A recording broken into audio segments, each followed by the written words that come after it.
Hi everyone, Peter Schiff again. It is Wednesday, December 9th, 2009. Now, I was listening to President Obama today when I was in the car. He was making a speech. And of course, he claimed credit for basically saving the economy. According to Barack Obama, when he came into the White House, the country was on the verge of, another Great Depression. And because of his leadership and his economic plans, he saved us. The economy is now growing again. All clear. We avoided a Great Depression. We still have work to do because, we still have all these unemployed people. But according to him, job done. Remember when George Bush said mission accomplished? That's basically what President Obama was saying. He was giving himself a pat on the back. A mission accomplished. I mean, the truth of the matter is, when he walked into the White House, we were not on the verge of another Great Depression. We were on the verge of a Great Recession. No question about that. But because of the policies that he is pursuing, we are now on the verge of a Great Depression. We're on the verge of the Great Depression. We didn't avoid a Great Depression because of what the president did. We're on the verge of the Great Depression because of what the government did. All these policies did was buy incumbent politicians some more time in office. That's all he's done. We've borrowed more money. We're in deeper now than we ever were. We have more debt now than when Barack Obama came into office. The dollar is lower. Gold is higher. The economy is worsening.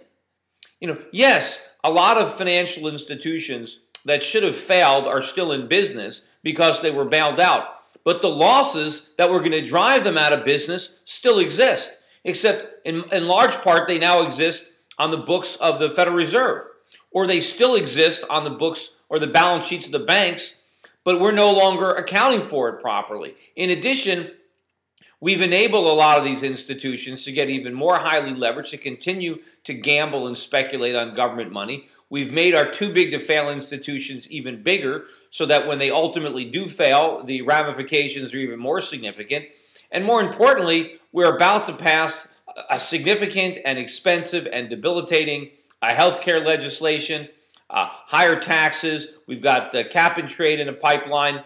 The president is wondering, why so many people are unemployed, and he's promising not to rest, right? He's not going to rest until everybody who wants a job has a job.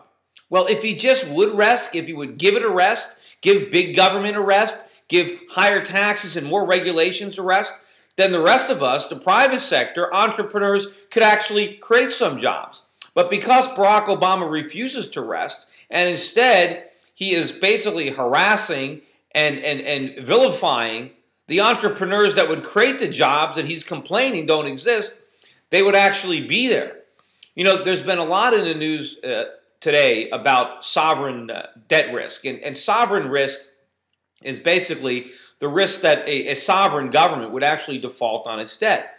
And I think in Greece overnight, they had to come out and actually deny rumors that there was any risk that there was going to be a default. And certainly a sovereign's debt default, it's not, it happens. It's rare, but it happens. And over the course of history, it's happened many times, especially when you have sovereign nations borrowing in currencies that they can't print. For example, there are a lot of governments around the world that borrow money in dollars. And of course, if they can't pay it back because they lack the dollars, they can't print their way out of it.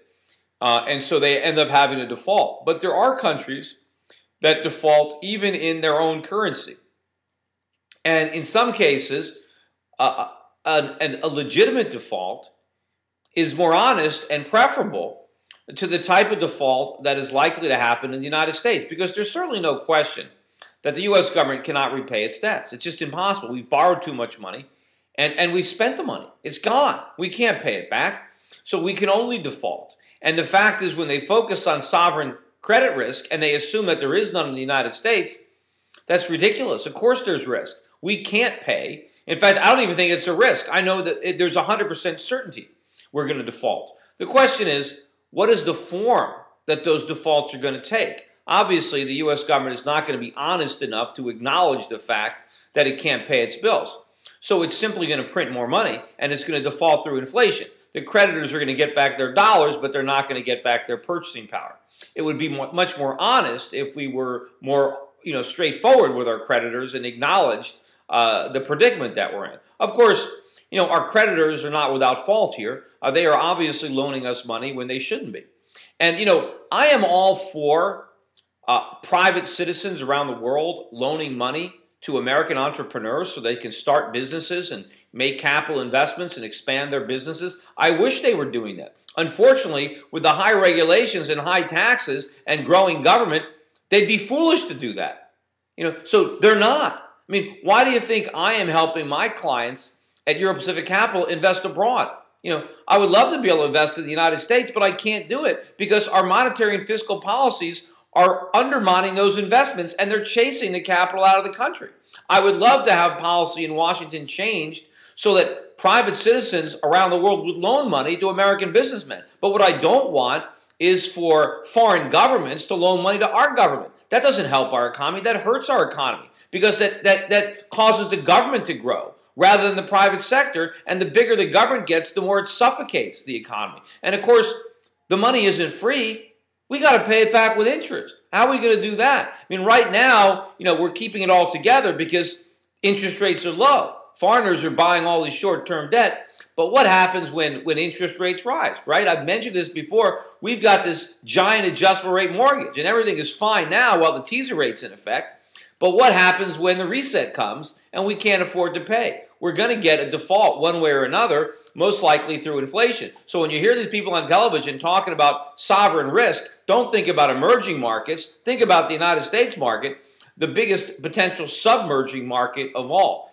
Also, a quick announcement on my Senate race. There was a poll that came out, Rasmussen poll, overnight. And now for the first time, it shows me beating Chris Dodd in a head-to-head competition. It's the first time I've actually been ahead of him. I'm still trailing my other two Republican opponents in the primary, but it's good to know that I'm now ahead of Chris Dodd.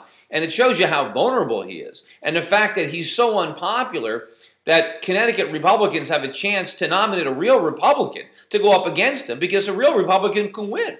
We don't have to dress up a Democrat in Republican clothing and try to convince Connecticut moderates to accept this phony Republican. We can really nominate somebody who espouses Republican principles of limited government in all aspects of our lives and have that individual elected because that's how unpopular Chris Dodd is.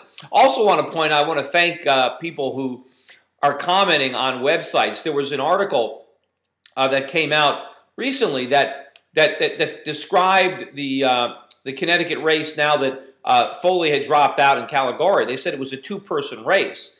And there was no mention of Peter Schiff.